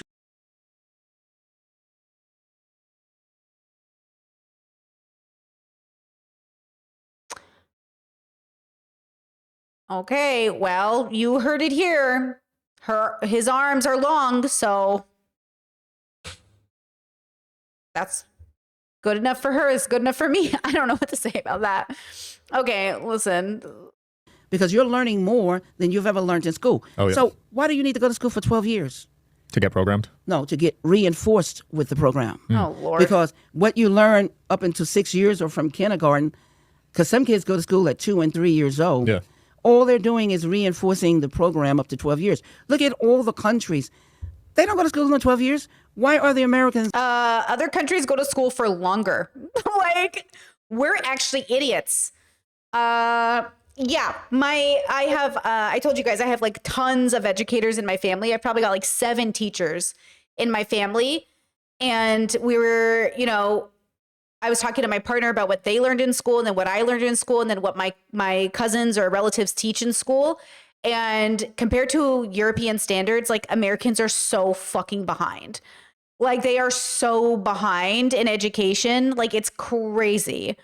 And like, that's the thing, like my partner's like, oh, I learned that in high school. I was like, you learned that in high school? He was like, yeah. And I was like, why? That's a college class. And I was like, he was like, no. And I was like, yes. We were talking about math. And he said, so in my high school, it was freshman year, algebra, or geometry, algebra 2, pre-cal. But I did algebra 1, computer science class for my maths. And then that's it. Okay. In Europe, where he went to school, algebra is middle school, and you go up to trigonometry in high school, like calculus and then trigonometry. I was like, trigonometry, and he was like, yeah. I was like, I don't think we do that in high school. And he's like, you don't do calculus. I was like, I never took no calculus. Like, I didn't have to do that, and like, it's that kind of stuff. Where I'm like, yeah, I didn't do that. Oh, algebra was middle school for you. Interesting. Are you an American? Because like, that's interesting. Yeah. I didn't go to middle school or elementary school and public school. I was homeschooled. But high school was like algebra 1, geometry. You are American. Interesting. Did you have to retake it in high school or no? Because that's the thing. Like, I'm sure there are options in different schools, but I'm sure it also matters how funded your school is. Discourse said my partner's a teacher. It's bad. It must depend too on your funding for your school, right? Oh, Chad says I took trig, pre-cal, and cal in high school, calculus, but calculus was an AP class for college credit. Okay, I took AP psychology. I failed it, but it was a great class because I can't test to save my life. I never passed a test. And no, you know what is interesting is my teacher would come to me and give me like an F on every test. And she at nobody at any point was like, hey, maybe Brittany needs some help. Isn't that interesting? But I would pass on everything else. Like every other project, every essay I wrote, I never had a problem. I never struggled. But testing, I just like could not test to save my life. And nobody was like concerned. And that's how kids fall through the cracks. And I'm lucky that I begged my teachers to help me pass. I would do anything extracurricular just to pass public high school. But like nobody listened to me. They just thought it was a cute quirk Brittany had. Oh, she's so funny. She's so smart, but she can't pass the test. And I was like, no wonder I never wanted to go to college. Even now as an adult, I'm not going to college unless I have somebody with me who does it all with me. I would do it if I was rich and I could hire a tutor to help me even go to class with me. I'm so disabled. Then I would 100% do it. But I can't do it alone. My anxiety, I don't understand the bubble at all, but I know I could do it. I just need help. One day I'll be rich enough to hire me a tutor who has to live with me 24/7. That's a joke. But anyways, all of this to say, we are not smart, and we should be smarter, and we should be going to school, and we should be educating ourselves, and we should be reading. But if you can't afford to go to college or it's too hard, reading at least. But like, yeah, conspiracy theory bubbles, like y'all are not reading actual books. You know what I mean? Like, you need to read. You need to at least realize like, oh, I think I'm wrong on this. You know, again, I say this as somebody who does value education. I know it's hard, but it is one of those things where I do value good information. I do value facts. I do value, you know, being smart. I do value knowing right from wrong. And I feel like the problem with conspiracy theory bubbles and conservatism right now is that it's so anti-education, and it's complaining that the education systems aren't good, but not because they want it to be better the way that I want it to be better, but because they think they should be teaching the 10 Commandments. Like, that's not what I'm talking about when I'm saying the education system is ruined. I'm not saying it's ruined because it doesn't have God. I'm saying it's ruined because we're losing kids through the process. You know? Chad says they read other books by other conspiracy theorists. That's really the issue. That's the issue, you know? Oh. Anyways, all right, let's finish out this segment, and then we're almost done with her. I want you to watch a few other interviews, and then we'll be done. Are the only one going to school for 12 years because you're being reinforced. When you come out of the matrix, the womb, you come out with the knowledge of God. Oh, Lord. You already know what's going on. Oh, Lord. But when they put you into school, they're teaching you spells or spelling, curses or cursive. Oh, my God. P.S. Shout out to the fact that my handwriting is half print, half cursive, apparently very autistic.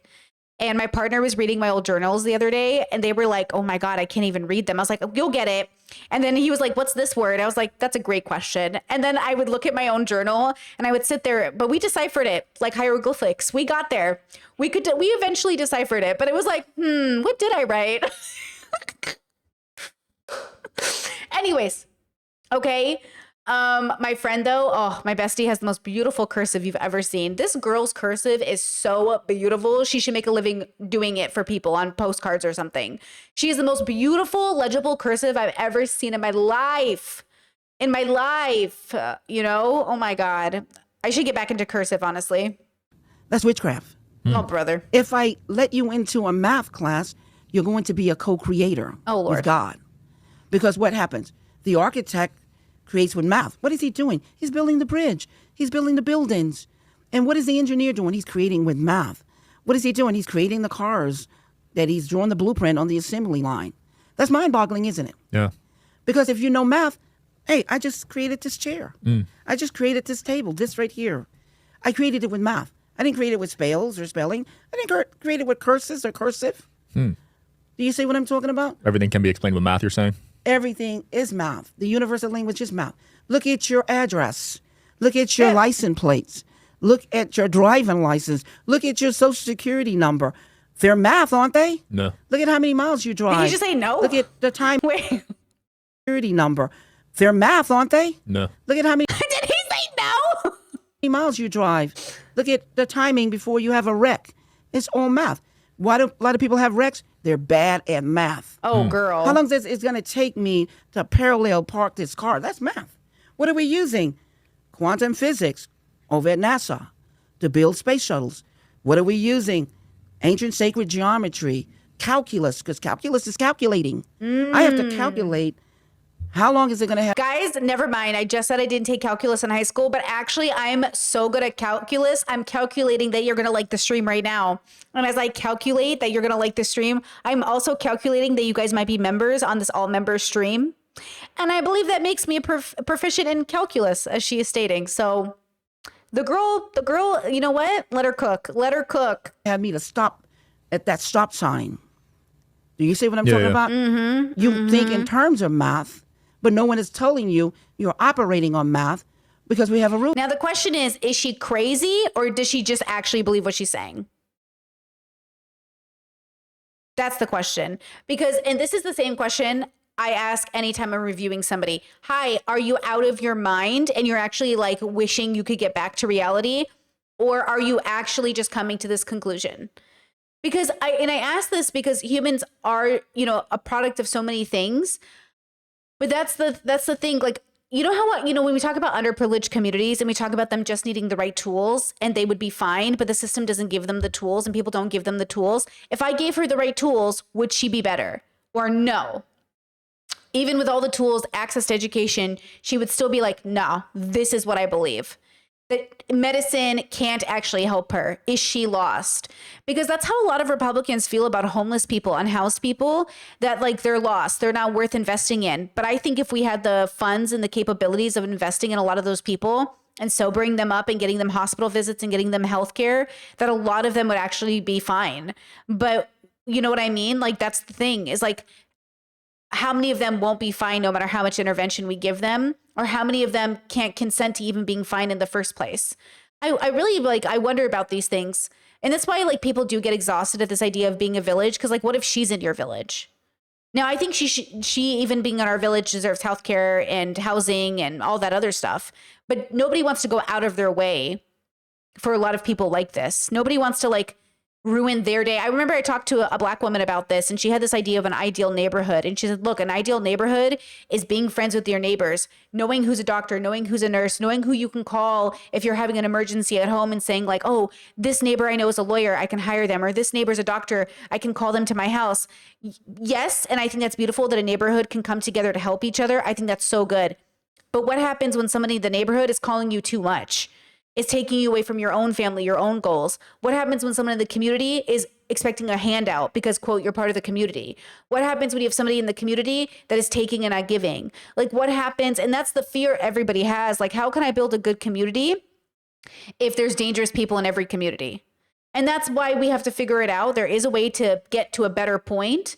But I think, like, there's always a fear. Chat says boundaries. Hey, that's really the answer, isn't it? Boundaries. That's, the question is, but what does the boundaries look like? I think people are afraid of being taken advantage of, especially where everything feels like a gimmick or an ad or a trick, which is where conspiracy theories, I think conspiracy theorists often feel really validated, is like, yeah, everything is kind of like they're selling you something, but not everything is a trick, Yeah. All right, let's finish out this segment. We have a clock. We have a sundial. Oh, brother. That's not spells. That's not cursing and cursive. That's mind-boggling, isn't it? Yeah, that is trippy. Wow. This is what the Matrix is revealing. The Matrix is revealing to you that everything you do is numbered from birth to death. The moment you come into the earth and the moment you leave the earth, you're taxed. You're taxed the moment you come in. Your parents are paying taxes at the hospital. When you leave out of here, you're paying taxes on your funeral, on your death, on your insurance policies, on everything. So what does spells and spelling and curses and cursive have to do with it? You are immersed in a world of math. The swimming pool is 15 feet. Do you see what I'm talking about? Yeah, it's everywhere. If I'm going to build a go-kart or a motorcycle, and how fast does it go? Do you see what I'm talking about? Yep. Listen to me when I say this. I am actually so concerned that people are going to assume I'm like these people, that I will give up my work in public for the next 50 years of my life, and that on my deathbed be like, boom. Because nothing I talk about has anything to do with any of this. Like, I want to make it abundantly clear that like my levels and everything like that is just like basic philosophy shit. Like none of this shit. And if at any point the real world in any way thinks I might be this, then I'm doing something terribly wrong. Do you know what I mean? Then I'm doing something terribly wrong, because then I'm not engaging with real work. I'm not engaging with reality. I'm not contributing properly to society. I'm not engaging, like I'm not doing right by my community if I in any way actually get associated with this bubble. Because at the end of the day, like life is too serious for us to be fucking around. But also life is not that serious. Like you can go fuck around. But at the end of the day, like if you're going to be a community member and you're going to help people, like you have to be careful, because, like people are going to get hurt. And it's not like not in a blaming way, because like even attempting to do something correct could end up hurting people. That's just what life is. Right. But this whole idea of like, oh, learning cursive is bad. It's spells. Like, don't go to school. Don't get an education. Like, girl, please be serious. Like people's real lives people are dying out here. And like, you're sitting here and being like, kids shouldn't learn how to write. Like, girl, please be serious. Yep. Got nothing to do with spells. Yeah, I never use cursive. Well, when you brother. curse, it's cursive. It's just an elegant way of using cursive curses. And when you speak, look, out of thy mouth come life, and out of the mouth come death. And what do? You speak it, because the tongue has no master, it's unruly. You must think before you speak, because you could curse yourself, self-fulfilling prophecy, or you could bless yourself. But what's coming out of your mouth? Some people are speaking self-fulfilling prophecy, killing themselves. Some of them are blessing themselves in their mouth. I'm a winner. Oh my God, I'm going to die tomorrow. Who says these things? And look, the heavens is operated by vibrations, telekinetic, telekinetic energy, megahertz is influencing you every day. Sound. It's raising your consciousness or it's lowering your conscious vibrations. Right. You speak into the universe. The moment you speak, the universe is like a big genie. Now it's creating your reality because you're speaking your reality to it. It doesn't know about a joke. Oh, well, I was only joking. I'm not going to die tomorrow. I was just joking. Well, guess what? The universe doesn't know that you're joking. The moment you utter vibration. Wait, let me make sure I'm not doxing myself again. Okay. Looks good, looks good. This is her X account. Sophia Stewart, okay. I am the creator, owner of the Matrix and Terminator films, the official owner of both the franchises. Okay. As adjudicated in the Utah federal courts 92514, which we already debunked with the articles. Okay, the Matrix and the Terminator movie fraud do not own the copyrights, not the original writers. Prosecute them now. From Sophia, lawfund at gofundme.com. Do you know who Sophia Stewart is? She wrote The Matrix, sued and won. All right, girl. Sophia, owner of the Matrix and Terminator film franchises. Sophia Stewart, the creator and owner of the Matrix and Terminator franchises. I'm the owner of the franchises. The 4 Matrix Oscars won in 2000 belong to me.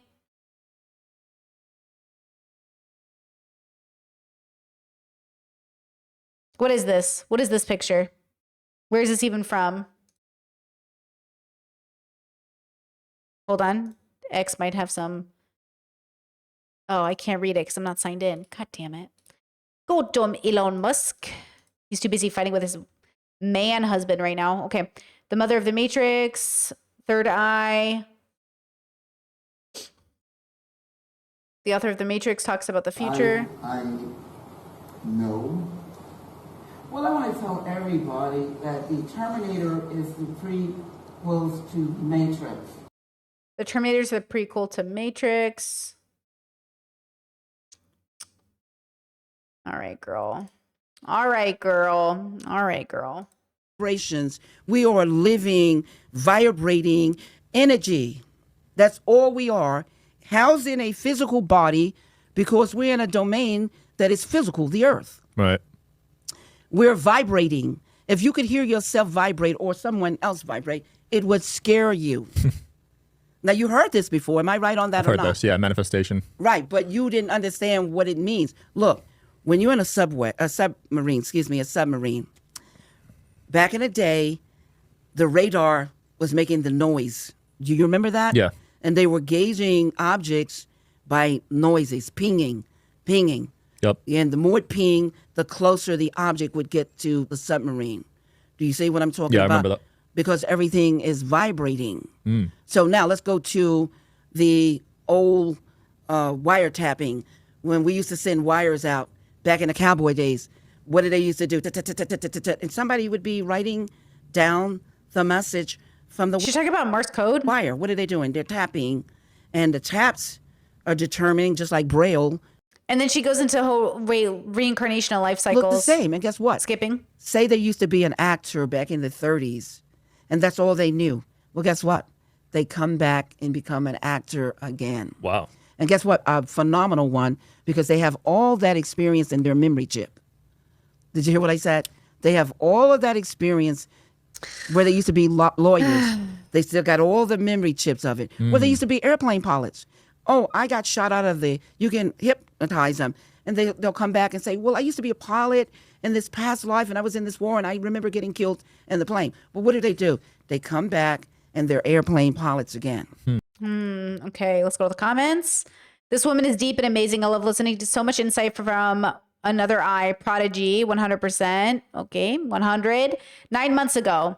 Everyone needs to hear this. I freaking love this woman. Such a genius. Oh my God, this lady is not lying. Let's see. She's definitely royalty, deep knowledge. Really enjoying listening to her speak. Love this. You are right. Don't think about what others have to say. Gems, gratitude. Are these fucking robots? Does that say 1.5 million subscribers? Am I reading it wrong? It does, right? What is this podcast?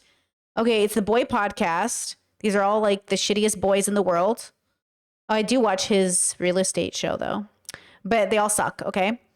And then what? He interviews all these people. Why do they all look the same?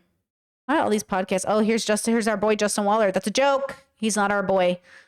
Here's Justin Waller. Yeah. All these shitty fucking Howie Mandel. What the fuck is this podcast? Ty Loeb, knowledge.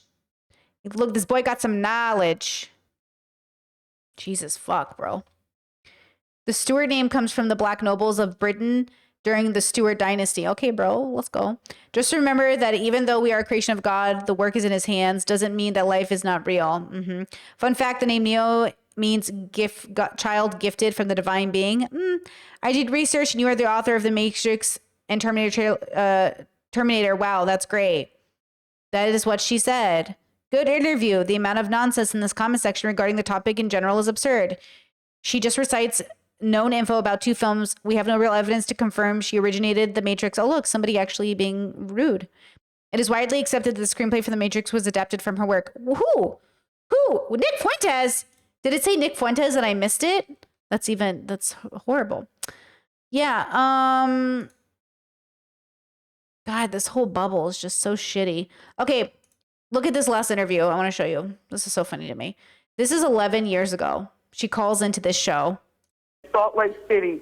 Do you have attorney's office? what evidence, Ms. Stewart, do you have to back up that claim? I have the FBI evidence because the Department of Justice and the task force is getting ready to move aggressively on these people. I've gotten letters and documentation, and there are documentations in the book, The Third Eye, from the FBI, validating it was a theft case. Everybody that's reading the book, read these documents, all the fans Okay. from around the world, globally. Okay, so just to be clear, you are saying that you have been presented with evidence from the FBI that Warner Brothers or people associated with Warner Brothers paid off a justice official of the United States. It wasn't a justice official, it was just a judicial official, the U.S. Attorney's Office, yes. Yes, I do. The FBI has been involved in this case and the Department of Justice since, like I said, June the 10th, 1999. Okay, Ms. Stewart, I want to tell you something. I would like to offer you the opportunity to come to Washington, D.C., and share some of that information, to sit with us and share some of that information. Those are explosive allegations. And if they... Well, I can back them up, sweetie. Okay. How's that for you? Well, I'm just saying. How's that for you? Look, that makes for great radio, great live streaming, and great television.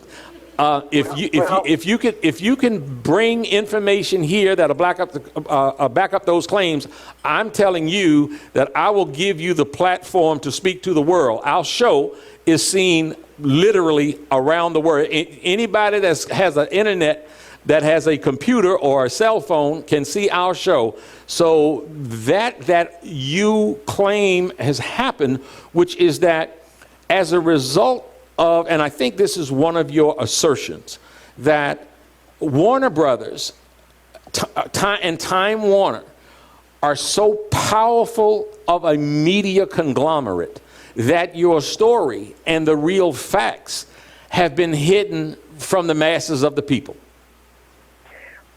Lots of people know that. Now, okay, you guys are both Discord and Chad is saying like, ew, he wants to make money off her. Before, when the interview started, he's like, I love David via Goliath. Like everyone wants to root for the underdog.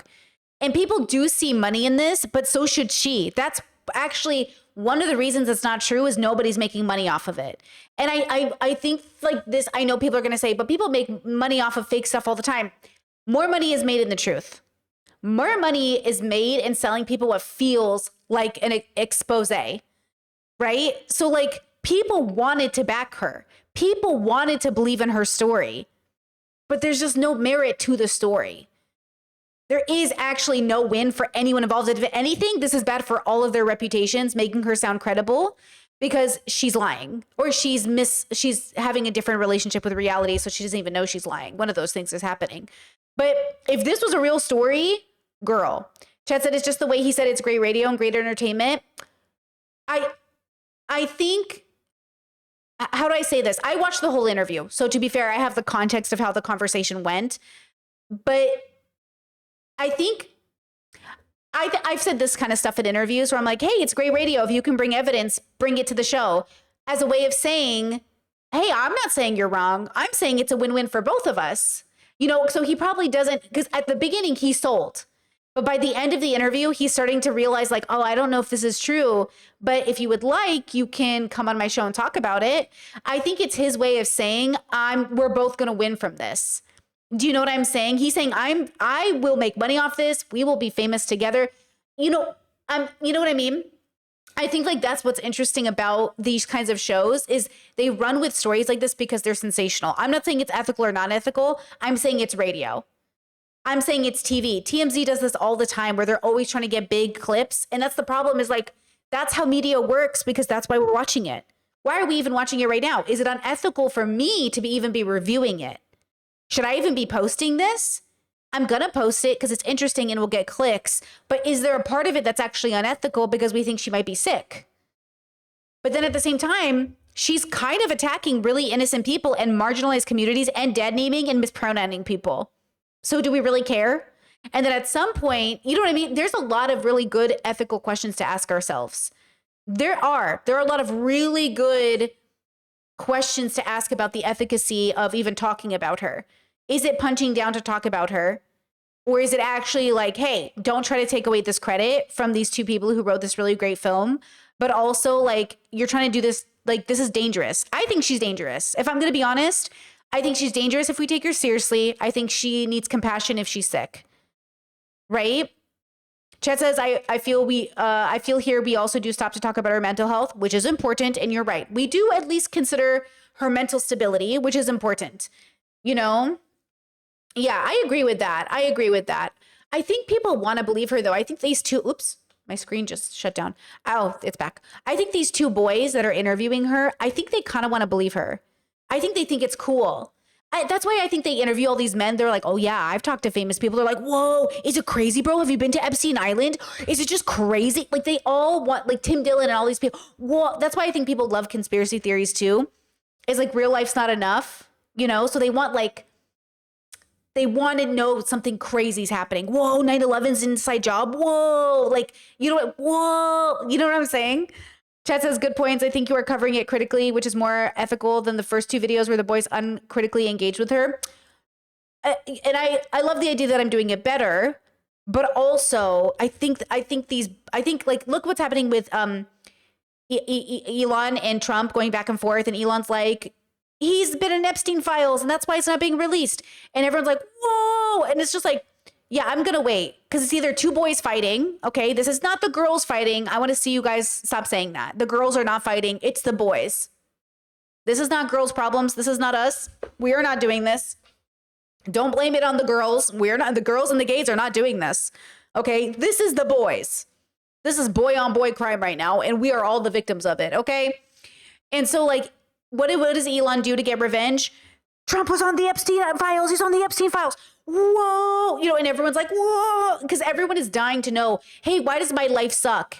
My life must suck because something conspiracy is happening. That's what it is. I think people want there to be these big news stories all the time to feel like their life makes sense. but it doesn't matter what's happening in the government. Your life can still make sense. You know, I think that's the problem, is like we tried to go for this bigger meaning. My life is like this, there must be a God. My life is like this, must be aliens. My life is like this. You don't have to make, you know, to explain your life, to explain your meaning, your purpose, your place in the universe, you don't have to create a story. Like, you are the story. And your life should be good enough. But like, I don't think people are very content with their life, so they create the story, right? Okay, you know what? With that said, I'm good ending here. I think that's what I want to show you guys. To be honest, I think that's all we needed to see. At the end of the day, like, I think this woman is either, or a combination of, unwell and misinformed. But, you know, as the Conservative Party rises to power and continues to be a horrible impact on education, it's not far off from what a lot of these people think. It's not far off from the RFK Juniors and all these conspiracy theorists. And we're just in the bad era. We're in the bad era of American history. Again, we've been here before, but we're back in like one of the, like, usually we're on an incline, like we're on a good trajectory, but right now we're sinking back a little bit, you know, 3 steps forward, 2 steps back. We're in the 2 steps back. So America's never been perfect, but we're in a very frustrating time where, you know, nobody can ever talk about what is real because we're too busy, you know, what do you mean by real? And what do you mean by God? And what do you mean? It's like, girl, I love a philosophical conversation too, but like, are we getting school lunches to kids? Yes or no? Well, what do you mean by school lunch? What do you mean by kids? What do you mean? Like, okay, can we feed the children or not? It's like, can we please like stop with all this like distraction and get the kids some food and housing and clothing and, you know, anyways.